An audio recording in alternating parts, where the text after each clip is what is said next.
Hello, welcome to Non-Dual Christianity. Today we'll be focusing on what is God, being. This is part one and will be a bit more philosophical in nature. I'll create a part two where we'll look at some of the biblical evidence for this.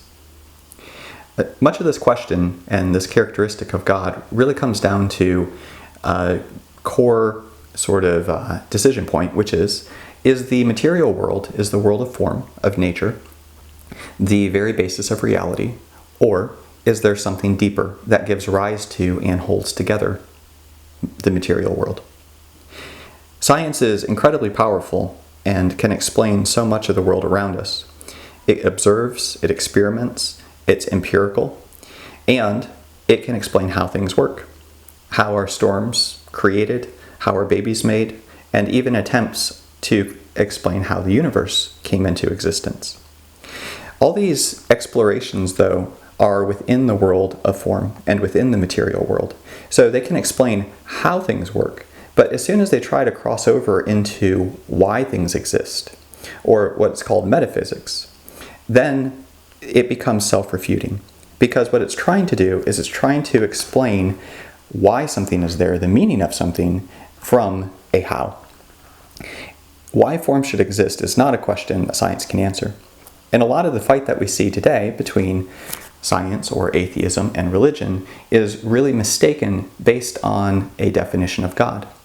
We've lost the being nature of God and have started to assume, which is natural because every day of our existence we wake up and we're in this world of form.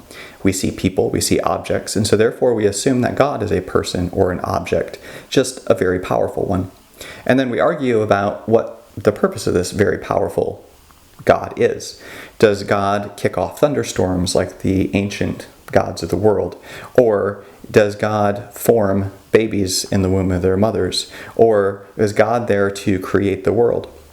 But all of these things and the strategies that are used, like intelligent design, to explain a level of complexity that mere natural processes cannot account for, these are mistaken because they're putting God within creation. So regardless of the answer, it's not really talking about the being nature of God, because the being nature of God underlies all of this. It's prior to all of this.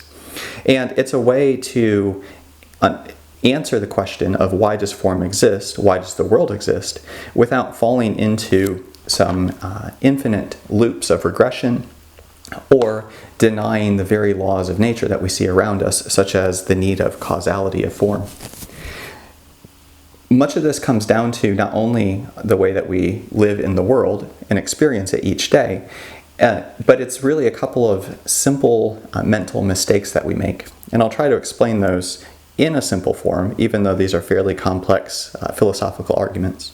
So the first one is, we assume that by explaining how something works, then that's sufficient to explain its existence. So if we can explain how babies are made, or how the universe came about, then we can explain its existence. But that's just not true, because we aren't explaining existence itself in the first place. We're getting caught up on a how instead of a why. The second thing is, we believe we can explain something in tiny steps, break it up into tiny pieces, that we can cross a qualitative threshold, so that we can cross from being to non-being, or we can cross from non-existence to existence. And this, once again, is not true. It does not matter how tiny we begin to see the world or are able to explain the world, whether that is the laws of mathematics, of space-time, gravity, or even the quantum realm of physics and string theory. None of these things explain the existence of those laws, quantum realm, etc., in the first place. So we can't explain how something can exist by taking a bunch of tiny steps. Non-existence cannot cross into existence. And this comes down to, then, the being nature of God.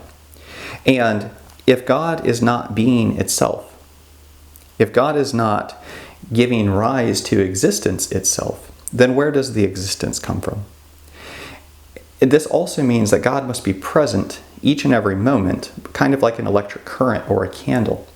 if being is taken away from the material world, then that current or that candle ceases to exist. So this is the way in which we understand the being of God.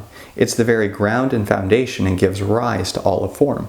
And we'll talk in the next part about why this is needed and about how the reason we posit God and being is because the material world not only fails to explain its own existence, the why, but it also fails to explain a very key piece of experience, which is consciousness.